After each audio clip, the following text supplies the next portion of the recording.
Good morning everyone, welcome to newspaper decoded. आज हम अपना 8 मार्च का द हिंदू न्यूज़पेपर देख लेते हैं। तो जो फर्स्ट न्यूज़ है यहाँ पर, won't strike neighbours won't surrender Iran. तो वेस्ट एशिया में basically Iran US Israel war का टेंशन और भी ज़्यादा बढ़ गया है। ईरान के प्रेसिडेंट मसूद पेजेश्कियन ने सैटरडे को कहा है कि ईरान अपने नेबरिंग कंट्रीज को टारगेट नहीं करेगा जब तक उनके टेरिटरी से ईरान पर अटैक ना हो। तो उन्होंने एम्फेसाइज किया कि ईरान कभी भी अपने जो नेबरिंग कंट्रीज हैं उन पर इन्वेजन प्लान नहीं करता और रीजन में पीस और स्टेबिलिटी चाहता है। लेकिन साथ ही जो ईरान के प्रेसिडेंट पेजेश्कियन है, उन्होंने क्लियर कर दिया कि ईरान यूएस और इजराइल के सामने सरेंडर भी नहीं करेगा। उनका कहना था कि ईरान अपनी लास्ट ब्रेथ तक अपने कंट्री की डिफेंस करेगा और जो भी टारगेट ईरान पर अटैक का सोर्स बनेगा उन्हें लेजिटिमेट टारगेट माना जाएगा। तो इस बीच जो यूएस प्रेसिडेंट डोनाल्ड ट्रंप है, उन्होंने क्लेम किया है कि Iran being beaten to hell है और अमेरिका और इजराइल के अटैक और भी ज़्यादा इंटेंसिफाई होंगे। तो यूएस सेंट्रल कमांड के मुताबिक यहाँ पर ऑपरेशन एपिक फ्यूरी के फर्स्ट वीक में 3000 से ज़्यादा टारगेट्स पर स्ट्राइक की जा चुकी हैं यूएस और इजराइल के द्वारा। तो ईरान का कहना है कि पिछले 24 घंटे में रिटेलिएटरी अटैक्स में 220 अमेरिकन सोल्जर्स और कमांडर्स या तो मारे जा चुके हैं या वुंडेड हैं। तो टेंशन्स इतने ज़्यादा बढ़ गए हैं कि दुबई एयरपोर्ट को भी कुछ समय के लिए टेम्परेरीली क्लोज करना पड़ा जब ईरान ने गल्फ रीजन में मिसाइल्स और ड्रोन्स लॉन्च किए। तो अभी तक किसी भी तरफ से डी एस्केलेशन का यहाँ पर इस वॉर में सिग्नल नहीं मिल रहा है। फिर जो नेक्स्ट यहाँ पे, amid West Asia crisis cooking gas prices raised. तो यहाँ पर डोमेस्टिक जो एलपीजी कुकिंग गैस है उसके प्राइसेस 60 रुपए पर सिलेंडर इंक्रीज हो गया है, और जबकि जो एलपीजी सिलेंडर है वो 114.50 रुपए महंगा हो गया है। तो गवर्नमेंट ऑफिशियल्स का कहना है कि प्राइस हाइक की मेन वजह वेस्ट एशिया का कॉन्फ्लिक्ट है, जिसके कारण जो ग्लोबल ऑयल और गैस प्राइसेस बढ़ गए हैं। स्टेट ऑफ हॉर्मुज से टैंकर मूवमेंट डिस्टर्ब होने की वजह से सप्लाई कंसर्न्स भी बढ़ गए हैं। तो इंडिया के लगभग 50% जो क्रूड ऑयल है और 40% नेचुरल गैस शिपमेंट इसी रूट स्टेट ऑफ हॉर्मुज से होता है। तो गवर्नमेंट सोर्सेज ने कहा है कि जो पेट्रोल और डीजल प्राइसेस अभी तुरंत बढ़ने की पॉसिबिलिटी कम है, क्योंकि ऑयल कंपनीज के पास क्रूड ऑयल प्राइस फ्लक्चुएशन को हैंडल करने की कैपेसिटी अभी उनके पास है। फिर जो नेक्स्ट है यहाँ पे, hosted second Iran ship as a humanitarian gesture. तो इस न्यूज़ को देखने से पहले यहाँ पर रायसीना डायलॉग के बारे में देख लेते हैं क्या होता है ये। रायसीना डायलॉग बेसिकली इंडिया का एक मेजर ग्लोबल जियोपॉलिटिकल और स्ट्रेटेजिक अफेयर कॉन्फ्रेंस है जो हर साल न्यू दिल्ली में ऑर्गेनाइज किया जाता है। तो इसका नाम दिल्ली के जो रायसीना हिल्स है उससे लिया गया है, जहाँ राष्ट्रपति भवन और की गवर्नमेंट ऑफिसेज लोकेटेड हैं। तो इस डायलॉग को basically ministry of external affairs और ऑब्जर्वर रिसर्च फाउंडेशन मिलकर ऑर्गेनाइज करते हैं। तो ये 2016 में शुरू हुआ था और तब से ये एशिया का एक इम्पॉर्टेंट स्ट्रैटेजिक कॉन्फ्रेंस बन चुका है। यहाँ पर इस कॉन्फ्रेंस का मेन एम है कि ग्लोबल लीडर्स को एक प्लेटफॉर्म देना जहाँ वो इम्पोर्टेंट इश्यूज पर डिस्कशन कर सकते हैं। Global security, geopolitics, technology, artificial intelligence, climate change, economic cooperation, Indo Pacific strategy, इन सब पर। तो इसमें दुनिया भर के जो हेड्स ऑफ स्टेट हैं, फॉरेन मिनिस्टर हैं, डिफेंस एक्सपर्ट हैं, डिप्लोमेट्स हैं, ये सारे पार्टिसिपेट करते हैं। तो यहाँ पर यूएस ने बेसिकली श्रीलंका के पास एक जो ईरानियन शिप है जिसका नाम IRIS देना है, उसको सिंक कर दिया टॉर्पीडो से मार के, जिसके बाद इस इश्यू पर काफ़ी डिस्कशन हो रहा है। तो ये शिप बेसिकली मिलन एक्सरसाइज 2026 नेवल एक्सरसाइज जो विशाखापट्टनम में हो रही थी उसमें पार्टिसिपेट करने आया था। तो जयशंकर ने ये कहा कि इंडियन ओशन में फॉरेन मिलिट्री का प्रेजेंस कोई नई बात नहीं है, जैसे कि डीजो ग्रेशिया में यूएस बेस है और जिबूती में फॉरेन फोर्सेस हैं। तो ये इंसिडेंट रीजन की ग्रोइंग जियोपॉलिटिकल टेंशंस को हाईलाइट करता है। फिर जो नेक्स्ट है यहाँ पे, over two fold rise in breast cancer incidence in 30 years. तो यहाँ पर इंडिया में जो ब्रेस्ट कैंसर है पिछले 30 सालों में काफ़ी तेज़ी से बढ़े हैं। एक्सपर्ट्स ने कोलकाता में इंटरनेशनल ब्रेस्ट कैंसर कॉन्फ्रेंस में बताया कि 1990s में जहाँ ब्रेस्ट कैंसर पर 1,13,000 था, वहीं वो 2023 में बढ़कर लगभग 29.4 पर 1,00,000 वुमेन हो गया है। यानी केसेस मोर देन डबल हो गए हैं। और डॉक्टर्स के मुताबिक यहाँ पर अवेयरनेस और स्क्रीनिंग बढ़ने से केसेस ज़्यादा डिटेक्ट हो रहे हैं। लेकिन लाइफस्टाइल जो फैक्टर्स भी इस रिस्क के लिए जिम्मेदार हैं, जो कि alcohol consumption, tobacco use, sedentary lifestyle, breast feeding की कमी और अनहेल्दी हैबिट्स जो ब्रेस्ट कैंसर का रिस्क बढ़ा रहे हैं। तो एक्सपर्ट्स ने ये भी हाईलाइट किया है कि ब्रेस्ट कैंसर सिर्फ वुमेन को ही नहीं बल्कि मेंस को भी हो सकता है, इसीलिए रेगुलर स्क्रीनिंग दोनों जेंडर्स के लिए ज़रूरी है। इंडिया में ट्रीटमेंट एक्सेस अभी भी बहुत एक मेजर चैलेंज बना हुआ है। कई पेशेंट्स रिसोर्स की कमी की वजह से प्रॉपर ट्रीटमेंट नहीं ले पाते। तो इस प्रॉब्लम को सॉल्व करने के लिए हॉस्पिटल ने एक नया इनिशिएटिव भी शुरू किया, जिसमें पेशेंट्स के रिलेटिव्स को टेम्परेरी एम्प्लॉयमेंट दिया जाता है और कॉन्फ्रेंस में यहाँ पर प्रोजेक्ट पिंक आर्मी भी लॉन्च किया गया है, जो कि कम्युनिटी वॉलंटियर्स के थ्रू कैंसर अवेयरनेस और पेशेंट सपोर्ट सिस्टम को स्ट्रेंथन करने का एम रखता है। फिर जो नेक्स्ट यहाँ पे UP accounts for most cases of denial of access to public places to persons from scheduled caste communities. तो यहाँ पर इंडिया में शेड्यूल कास्ट कम्युनिटीज को पब्लिक प्लेसेस तक जो एक्सेस है वो डिनाई करने के केसेस बढ़ते हुए रिकॉर्ड किए जा रहे हैं। तो ये क्राइम जो कैटेगरी है वो नेशनल क्राइम रिकॉर्ड्स ब्यूरो ने 2017 में इंट्रोड्यूस की थी, ताकि SC/ST prevention of atrocities act के अंडर क्राइम्स को बेटर क्लासीफाई किया जा सके। तो एनसीआरबी का जो 2023 का क्राइम इन इंडिया रिपोर्ट है उसके अकॉर्डिंग देश भर में 180 केसेस रिपोर्ट हुए, जहां पर SC कैटेगरी के लोगों को पब्लिक स्पेसेस या फिर पैसेजेस का यूज करने से रोका गया। इनमें से जो आउट ऑफ टोटल 180 केसेस है उसमें 173 केसेस सिर्फ उत्तर प्रदेश से रिपोर्ट हुए हैं, जो टोटल केसेस का सब बहुत बड़ा हिस्सा है। तो बाकी कुछ केसेस हरियाणा, हिमाचल प्रदेश, झारखंड, MP और राजस्थान से आए हैं। तो डेटा दिखाता है कि 2018 में यूपी का जो शेयर है टोटल केसेस में से 68% था, 2000 जो कि 2019 में बढ़कर ये 80% हो गया। तो इंटरेस्टिंगली ये डेटा दिखाता है कि जो ST कम्युनिटीज के खिलाफ ऐसे केसेस कंपेरेटिवली कम रिपोर्ट हुए हैं। तो ये trend basically caste based discrimination और सोशल एक्सक्लूजन के जो ऑनगोइंग चैलेंजेस है उनको हाईलाइट करता है। और फिर जो नेक्स्ट है यहाँ पे consider abdominal obesity a vital sign in Asian Indian study. तो यहाँ पे इंडिया में एक्सपर्ट्स ने सजेस्ट किया है कि जो एब्डोमिनल ओबेसिटी है यानी पेट की चर्बी वो रैपिडली इंडिया में रैपिडली बढ़ रही है, जो एक सीरियस मेटाबॉलिक क्राइसिस बन रहा है। तो इससे यहाँ पर type 2 diabetes, cardiovascular diseases, fatty liver और दूसरे जो कार्डियो मेटाबॉलिक डिसऑर्डर का रिस्क काफी बढ़ जाता है।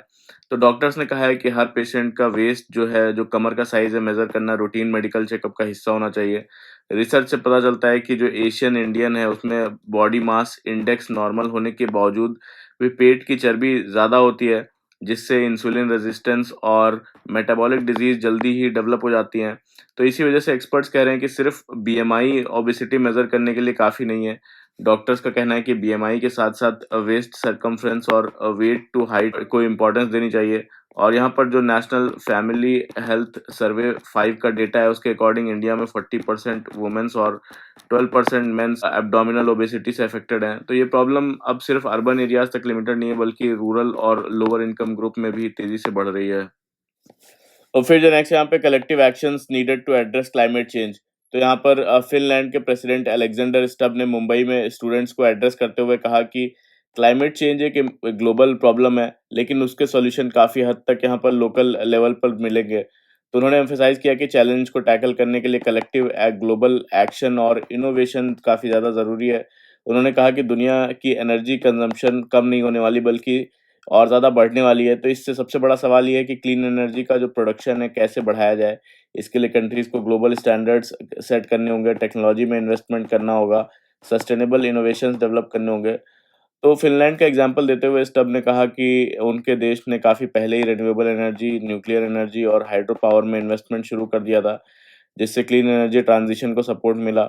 और कहा कि दुनिया अब मल्टीपोलर वर्ल्ड ऑर्डर की तरफ बढ़ रही है, जहाँ पर मल्टीलेटरल कोऑपरेशन बहुत इंपॉर्टेंट होगा।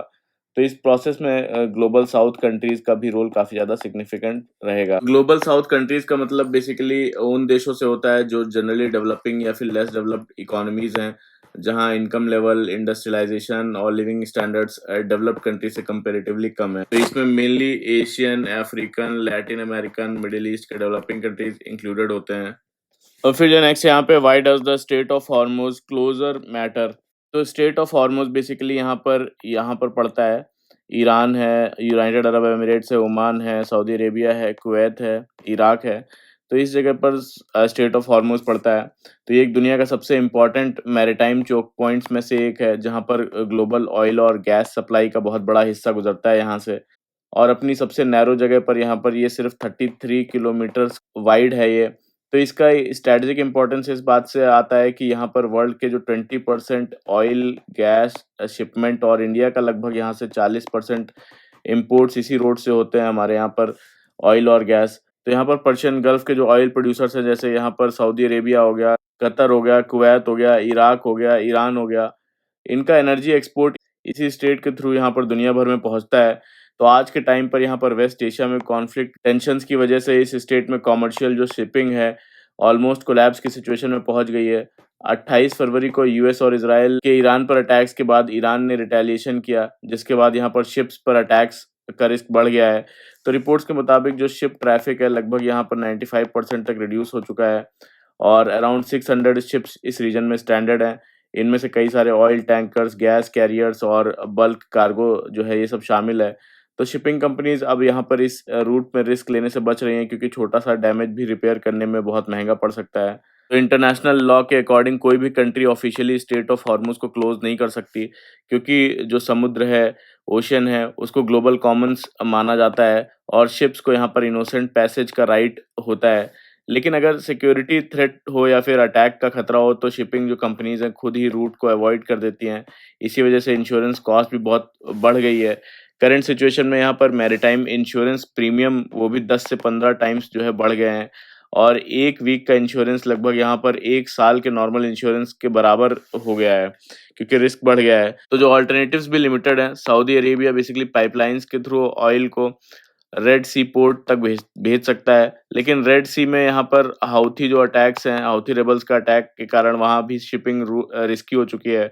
तो ईरान हिस्टोरिकली इस स्टेट को यहाँ पर जियोपॉलिटिकल लीवरेज के रूप में यूज़ करता रहा है और अगर शिपिंग यहाँ पर डिसरप्ट होती है तो जो ग्लोबल ऑयल सप्लाई है उस पर प्रेशर पड़ सकता है और इंटरनेशनल कम्युनिटी पर भी डिप्लोमेटिक प्रेशर क्रिएट होता है। तो इंडिया के लिए सिचुएशन काफ़ी और ज़्यादा सीरियस है, क्योंकि यहाँ से इंडिया का 40% ऑयल और लार्ज शेयर ऑफ जो लिक्विफाइड नेचुरल गैस है वो इसी रूट से आता है। कतर से एलएनजी सप्लाई भी इम्पैक्ट हो सकती है, जिसका इफेक्ट यहाँ पर कुकिंग गैस, इलेक्ट्रिसिटी और फर्टिलाइजर प्रोडक्शन पर पड़ सकता है। गवर्नमेंट अल्टरनेटिव सप्लायर जैसे कि यूएस, रशिया और ऑस्ट्रेलिया से लिक्विफाइड नेचुरल गैस अरेंज करने की कोशिश कर रही है और अगर ऑयल प्राइसेस बढ़ते हैं तो यहाँ पर पेट्रोल और डीजल प्राइसेस और जो ओवरऑल इकोनॉमी है उस पर प्रेशर पड़ सकता है।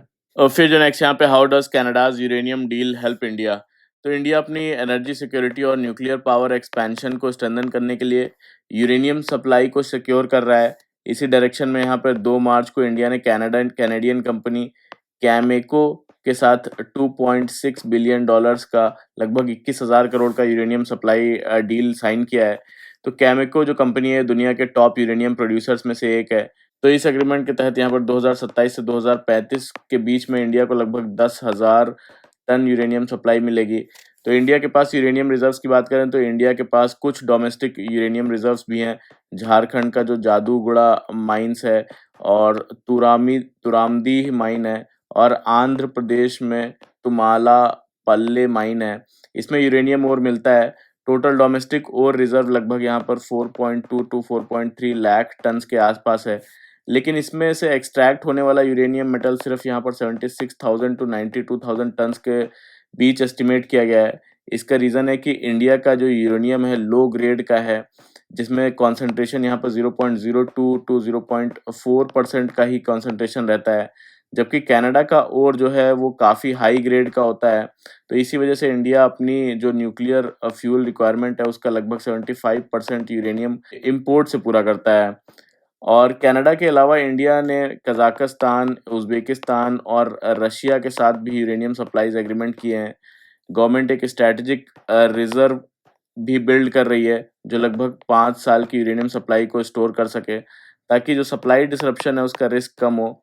और यहाँ पर न्यूक्लियर कोऑपरेशन एग्रीमेंट की बात करते हैं कि कनाडा के साथ ये deal India Canada civil nuclear cooperation agreement 2010 के अंडर हुई है और ये एग्रीमेंट तब पॉसिबल हुआ है जब 2008 में न्यूक्लियर सप्लायर ग्रुप ने इंडिया को स्पेशल वेवर दिया था, जिससे इंडिया न्यूक्लियर जो सिविल न्यूक्लियर ट्रेड है वो कर सकता है। फिर अगर बोलें कि इंडिया यूरेनियम का यूज़ कहाँ करता है, तो इंडिया के पास अभी 24 न्यूक्लियर रिएक्टर हैं, जो मिलकर लगभग 9 गीगावाट इलेक्ट्रिसिटी जनरेट करते हैं। गवर्नमेंट का टारगेट है 2047 तक न्यूक्लियर कैपेसिटी को 100 गीगावाट तक बढ़ाया जाए और यूरेनियम रिसर्च रिएक्टर में भी यूज़ होता है, जहाँ पर मेडिकल आइसोटोप्स और साइंटिफिक रिसर्च होती है। तो इंडिया का जो 3 स्टेज न्यूक्लियर प्रोग्राम है, इंडिया का न्यूक्लियर प्रोग्राम यहाँ पर साइंटिस्ट होमी जहांगीर भाभा के डिज़ाइन किए हुए जो 3 स्टेज मॉडल है उस पर बेस्ड है। यानी कि स्टेज 1 में यूरेनियम फ्यूल से इलेक्ट्रिसिटी और प्लूटोनियम प्रोडक्शन किया जाता है। स्टेज 2 में यहाँ पर फास्ट ब्रीडर रिएक्टर्स प्लूटोनियम और यूरेनियम 238 का यूज़ करके उसे फ्यूल प्रोड्यूस करते हैं और स्टेज 3 में थोरियम जो बेस्ड रिएक्टर है, थोरियम बेस्ड रिएक्टर जिससे कि यूरेनियम 233 प्रोड्यूस होता है। तो इंडिया के पास यहाँ पर 20 से 25% थोरियम रिजर्व है। इसीलिए long term plan basically thorium based energy पर शिफ्ट करना है। लेकिन फास्ट ब्रीडर रिएक्टर जो है यहाँ पर सेकंड स्टेज में और थोरियम डिप्लॉयमेंट में डिलेज हुए हैं। और एक्सपर्ट्स के मुताबिक यहाँ पर लार्ज स्केल जो थोरियम है उस यूज़ 2060 के बाद ही पॉसिबल हो पाएगा। तो इसलिए अभी के लिए इंटरनेशनल यूरेनियम डील्स इंडिया की जो न्यूक्लियर एनर्जी एक्सपेंशन के लिए बहुत इंपॉर्टेंट हो गया है। और फिर जो नेक्स्ट यहाँ पे what is the strait of environment in India. तो यहाँ पर centre for science and environment ने फरवरी 2026 में अपनी annual report state of India environment 2026 में रिलीज़ की है। और ये रिपोर्ट 1982 से पब्लिश हो रही है और इंडिया के एनवायरमेंटल चैलेंजेस का ओवरऑल पिक्चर देती है, जैसे कि एक्सट्रीम वेदर इवेंट्स हो गए, फ्लड्स हो गए, एयर पोल्यूशन हो गया और वाइल्ड लाइफ बिहेवियर। तो यहाँ रिपोर्ट के मुताबिक 2025 में एक्सट्रीम वेदर इवेंट्स का रिकॉर्ड लेवल इंक्रीज देखा गया है। जनवरी से नवंबर 2025 तक इंडिया में 99% डेज में कोई ना कोई एक्सट्रीम वेदर इवेंट हुआ है, जैसे कि heat wave, cold waves, heavy rainfall या फ्लड। तो इन डिजास्टर्स की वजह से यहाँ पर 4,419 लोगों की डेथ्स हुई हैं। 17.41 मिलियन हेक्टेयर्स क्रॉप्स वो अफेक्ट हुई हैं। तो कंपैरिजन में यहाँ पर 2024 में बोले तो 88% डेज में ही एक्सट्रीम वेदर इवेंट हुए। 2023 में ये 89% हुआ। और स्टेट्स की बात करें तो हिमाचल प्रदेश में यहाँ पर 267 डेज में एक्सट्रीम इवेंट्स हुए, मध्य प्रदेश में 162 डेज में और केरला में 173। तो रिपोर्ट्स के अकॉर्डिंग यहाँ पर जो ग्लोबल वार्मिंग है फ्लड्स को और ज़्यादा इंटेंस बना रहा है। क्लाइमेट चेंज बेसिकली रिवर्स और सिटीज़ को डायरेक्टली अफेक्ट कर रहा है। तो यहाँ पर एक्सपर्ट्स का कहना है कि इंडिया को सिर्फ डिज़ास्टर के बाद रिलीफ देने के बजाय यहाँ पर प्री डिज़ास्टर प्लानिंग और रेजिलियंस पर फोकस करना चाहिए। इसके लिए यहाँ पर नेचर बेस्ड सॉल्यूशंस जैसे कि वेटलैंड रिस्टोर करना, रिवर्स को फ्लड प्लेन से कनेक्ट करना, ग्राउंड वाटर रिचार्ज करना, रेन वाटर हार्वेस्टिंग जैसे स्टेप्स ये सब ज़रूरी हैं। तो रिपोर्ट में यहाँ पर टाइगर बिहेवियर में भी चेंजेस का मेंशन है। जनवरी से जून 2025 के बीच 43 लोग टाइगर अटैक्स में मारे गए और कुछ केसेस में टाइगर्स ने विक्टिम को कंज्यूम भी किया है। एक्सपर्ट्स के मुताबिक जब टाइगर इंजर्ड या ओल्ड हो जाते हैं, जब उनका नेचुरल प्रे कम हो जाता है, तब वो ह्यूमंस पर अटैक करने लगते हैं। तो एक और रीज़न है कि ह्यूमन पॉपुलेशन फॉरेस्ट के आसपास बढ़ रहा है। इंडिया के लगभग 20 टाइगर स्टेट्स में 40% टाइगर टेरिटरी ऐसे एरियाज से ओवरलैप करती है जहाँ पर 60 मिलियन लोग रहते हैं। और टाइगर रिजर्व में पॉपुलेशन सैचुरेशन होने से जो टाइगर्स हैं प्रोटेक्टेड एरियाज के बाहर आ जा रहे हैं। तो रिपोर्ट का एक इम्पॉर्टेंट पॉइंट ये भी है कि इंडिया में जो एयर पोल्यूशन मॉनिटरिंग सिस्टम बहुत लिमिटेड है। सिर्फ 15% पॉपुलेशन ही ऐसे एरियाज में रहती है जहाँ पर continuous air quality monitoring stations हैं। बाकी 85% लोग बिना प्रॉपर मॉनिटरिंग के पोल्यूटेड एयर ब्रीथ कर रहे हैं। और मॉनिटरिंग ज़्यादातर मेट्रो सिटीज़ या फिर स्टेट कैपिटल तक लिमिटेड है, जबकि छोटे टाउन्स और इंडस्ट्रियल एरियाज में रियल टाइम जो पॉल्यूशन डेटा ही अवेलेबल नहीं है। तो रिपोर्ट वार्न करती है कि अगर climate change environmental planning strong नहीं हुई तो आज के डिजास्टर फ्यूचर में नॉर्मल सिचुएशन बन सकते हैं। इसीलिए इंडिया को climate adaptation, better environmental governance और सस्टेनेबल डेवलपमेंट पर अर्जेंट फोकस करना होगा। फिर जो नेक्स्ट यहाँ पे pyramids of plastic in earth future, first study of its kind finds. तो प्लास्टिक आज के मॉडर्न वर्ल्ड का एक बहुत इंपॉर्टेंट मटेरियल है, लेकिन फ्यूचर में ये एनवायरनमेंट के लिए ह्यूज क्राइसिस बन सकता है। जर्नल साइंस की एक स्टडी के अकॉर्डिंग अगर प्लास्टिक प्रोडक्शन और वेस्ट मैनेजमेंट ऐसे ही चलता रहा तो 2050 तक 12,000 million metric ton plastic waste environment और लैंडफिल्स में जमा हो जाएगा। और ये amount basically great pyramid of Giza से 2000 गुना ज़्यादा मास के बराबर होगा। तो रिसर्च के मुताबिक अब तक दुनिया में लगभग 8,300 मिलियन प्लास्टिक प्रोड्यूस हो चुका है, जिसमें कि 6,300 मिलियन टन्स वेस्ट जनरेट हुआ है। तो इस वेस्ट का सिर्फ 9% जो है वो रिसाइकल हुआ है और 12% इंसिनरेट हुआ है यानी कि जलाया गया है, जबकि 79% इसमें से जो लैंडफिल्स या फिर नेचुरल एनवायरनमेंट में ही पड़ा हुआ है। तो 1950s में प्लास्टिक प्रोडक्शन सिर्फ बोलते हैं कि 2 मिलियन टन्स था, जो 2015 में बढ़कर 380 मिलियन टन्स हो गया। और एक्सपर्ट्स के हिसाब से प्लास्टिक वेस्ट का सॉल्यूशन यहाँ पर रिसाइकलिंग है, इंसिनरेशन है और प्रॉपर लैंडफिल मैनेजमेंट के साथ-साथ प्लास्टिक कंज़म्पशन को कम करने पर फोकस होना चाहिए। जो नेक्स्ट यहाँ पे heat during pregnancy results in fever male babies study. यहाँ पर एक रीसेंट रिसर्च ने दिखाया है कि प्रेगनेंसी के दौरान जो ज़्यादा गर्मी है, हाई एम्बिएंट टेम्परेचर होने से मेल बेबीज का बर्थ रेशियो कम हो सकता है। और इंडिया और सब सहारन अफ्रीका के 5 मिलियन से ज़्यादा बर्थ का डेटा एनालाइज किया गया। रिसर्च में देखा गया कि जब प्रेगनेंसी के दौरान 20 डिग्री सेल्सियस से ज़्यादा टेम्परेचर वाले दिन ज़्यादा होते हैं, तो मेल बर्थ की प्रोबेबिलिटी कम हो जाती है। और यहाँ पर सब सहारन अफ्रीका में यहाँ पे फर्स्ट ट्राइमेस्टर यानी कि पहले प्रेगनेंसी के 3 महीने में ज़्यादा हीट एक्सपोजर मेल बर्थ को रिड्यूस करता है, जबकि इंडिया में यहाँ पर सेकेंड ट्राइमेस्टर में हीट एक्सपोजर यानी कि जो नेक्स्ट 3 मंथ्स होते हैं, उसका इफेक्ट ज़्यादा देखा गया है। तो स्टडी के मुताबिक यहाँ पर 25 से 30 डिग्री सेल्सियस टेम्परेचर एक्सपोजर से मेल बर्थ की जो प्रोबेबिलिटी है 0.014% तक कम हो सकती है। तो साइंटिस्ट इसे बेसिकली फ्रेल मेल हाइपोथेसिस से एक्सप्लेन करते हैं, जिसके अकॉर्डिंग मेल फीटस जो होता है एनवायरमेंटल स्ट्रेस में ज़्यादा वल्नरेबल होते हैं और प्रेगनेंसी का लॉस भी बढ़ जाता है। एक्सपर्ट्स ने वार्न किया है कि क्लाइमेट चेंज और राइजिंग हीट प्रेग्नेंट वुमेन्स के लिए एक सीरियस हेल्थ रिस्क है। और हीट स्ट्रेस से यहाँ पर hypertension, gestational diabetes, pre mature birth और लो वेट बेबीज़ का रिस्क बढ़ जाता है। डॉक्टर्स का कहना है कि गवर्नमेंट को हीट एक्शन प्लान्स में प्रेग्नेंट वुमेन्स को वल्नरेबल ग्रुप्स के रूप में इंक्लूड करना चाहिए और अवेयरनेस, कूलिंग फैसिलिटीज़ और अर्ली वार्निंग सिस्टम इन सबको स्ट्रेंथन करना चाहिए। तो यहाँ पर इंडियन गवर्नमेंट ने जो अर्थक्वेक ज़ोनिंग फ्रेमवर्क है, उसमें की गई जो रीसेंट रिवीजन को वापस ले लिया है।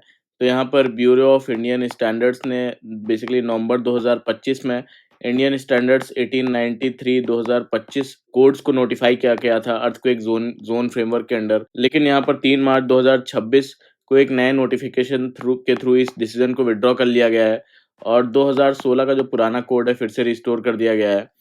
तो ये डिसीजन तब लिया गया जब कई सारे गवर्नमेंट डिपार्टमेंट्स और इंफ्रास्ट्रक्चर जो एजेंसीज हैं उन्होंने स्ट्रॉन्ग ऑब्जेक्शन रेज किया और कहा कि नई जोनिंग जो रूल्स हैं उससे कंस्ट्रक्शन कॉस्ट काफ़ी ज़्यादा बढ़ सकती है।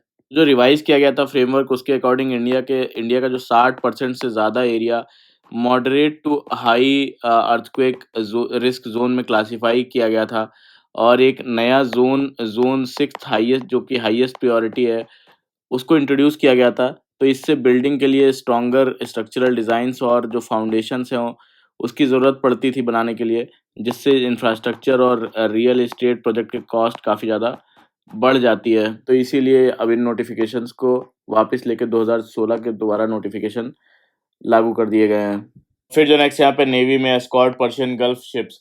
तो इंडियन गवर्नमेंट यहाँ पर पर्शियन गल्फ में जो स्टैंडर्ड शिप्स हैं उनको एस्कॉर्ट करने के लिए इंडियन नेवी डिप्लॉय करने पर विचार कर रही है। गवर्नमेंट सोर्सेज के मुताबिक अगले 2 दिन में फाइनल डिसीजन लिया जा सकता है। वेस्ट एशिया में जो बढ़ते टेंशन है उनकी वजह से ऑयल टैंकर्स और गैस कैरियर्स वहाँ फंसे हुए हैं। शिपिंग इंडस्ट्री का एस्टिमेट है कि जो स्टैंडर्ड शिप्स हैं उसमें लगभग 10% इंडियन फ्लैग्ड वेसल्स हैं। तो इंडिया यहाँ पर ग्लोबल शिपिंग सेक्टर में एक बड़ा मैन पावर सप्लायर है और इसीलिए इसमें हज़ारों इंडियन सी फेरर्स भी शामिल हो सकते हैं। तो इंडियन नेवी पहले भी ऑपरेशन संकल्प के थ्रू यहाँ पर गल्फ रीजन में मर्चेंट शिप्स को हाउथी अटैक्स और सोमाली पायरेट से प्रोटेक्ट कर चुकी है। मीनवाइल ईरान ने कहा है कि वो नेबरिंग कंट्रीज को टारगेट नहीं करेगा और इंडियन शिप्स को स्ट्रेट ऑफ हॉर्मुज में नहीं रोक रहा, जिससे यहाँ पर शिपिंग मूवमेंट नॉर्मल होने की उम्मीद बढ़ी है। फिर जो नेक्स्ट यहाँ पे Ulsan in Thoothukudi Tamil Nadu ship building policy aims high. तो यहाँ पर तमिलनाडु गवर्नमेंट ने बेसिकली मर्चेंट शिपिंग सेक्टर को डेवलप करने के लिए एक नई पॉलिसी लॉन्च किया है, जिसका एम है इंडिया को ग्लोबल शिप बिल्डिंग हब बनाना। हिस्ट्री में बोलते हैं यहाँ पर Europe, US, Japan, South Korea, China, इन जैसे कंट्रीज ने शिप बिल्डिंग के थ्रू ये डेवलप बने और अब इंडिया की बारी है। पॉलिसी के अंडर यहाँ पर थोटुकुडी और कुड्डालोर, इनमें यहाँ पर शिप बिल्डिंग क्लस्टर डेवलप होंगे और इंफ्रास्ट्रक्चर डेवलप करने के लिए एक स्पेशल पर्पस व्हीकल बनाया गया है। NSHIPTN नाम का स्पेशल पर्पस व्हीकल बनाया गया है। तो थोटुकुडी जो प्रोजेक्ट है उसके लिए कोरियन कंपनी Hyundai के साथ MOU साइन हुआ है और यहाँ पर गवर्नमेंट ट्रेनिंग इंस्टीट्यूट और इंजीनियरिंग कॉलेजेस भी डेवलप करेगी ताकि स्किल्ड मैन पावर यहाँ पर तैयार हो सके इस चीज़ के लिए। फिर जो नेक्स्ट यहाँ पे Xi calls for political loyalty in military approved corruption. तो यहाँ पर चाइना के प्रेसिडेंट जी जिनपिंग ने मिलिट्री में पॉलिटिकल लॉयल्टी और एंटी करप्शन कैंपेन को और स्ट्रॉन्ग करने की बात कही है। उन्होंने कहा है कि चाइनीज़ जो मिलिट्री है उसमें कम्युनिस्ट पार्टी के प्रति पूरी लॉयल्टी होनी चाहिए और करप्शन के खिलाफ फाइट को एग्रेसिवली कंटिन्यू किया जाएगा। फिर जो नेक्स्ट यहाँ पे Sri Lanka to treat sailors from Iran as per international law. तो जैसा कि हमें पता है कि यूएस के एक सबमरीन ने बेसिकली ईरान का IRIS देना उसको टॉर्पीडो से अटैक किया श्रीलंकन कोस्ट के पास। तो अभी श्रीलंका ने कहा है कि जो भी इससे रेस्क्यूड सेलर्स हैं उनको इंटरनेशनल लॉ के अकॉर्डिंग ट्रीट किया जाएगा। श्रीलंकन नेवी ने अटैक के बाद यहाँ पर 32 ईरानियन सेलर्स को रेस्क्यू किया। 84 सेलर्स की बॉडीज रिकवर की हैं। तो रिपोर्ट्स के मुताबिक यूएस ने श्रीलंका पर प्रेशर डाला कि रेस्क्यूड सेलर्स को ईरान वापस ना भेजा जाए, लेकिन श्रीलंका ने कहा कि वो इंटरनेशनल ट्रीटीज और ह्यूमैनिटेरियन लॉ को फॉलो करेगा। श्रीलंका ने यहाँ पर कहा है कि जो वो हेग कन्वेंशन को फॉलो करेगा, जिसके मुताबिक न्यूट्रल जो कंट्रीज हैं उनको वॉर के दौरान जितने भी कॉम्बैटेंट्स हैं उनको हॉस्टिलिटीज खत्म होने तक यहाँ पर डिटेन करना होता है। तो ये था पूरा आज का हमारा द हिंदू का न्यूज़ डिस्कशन। कैसा लगा ज़रूर बताइएगा कमेंट करके। लाइक कर लीजिएगा मेरा वीडियो, कमेंट करके बताइए कैसा लगा। सब्सक्राइब भी कर लीजिएगा मेरा चैनल ऐसे ही जल्दी न्यूज़ कवर करने के लिए कॉम्प्रिहेंसिवली। तो thank you very much for the discussion.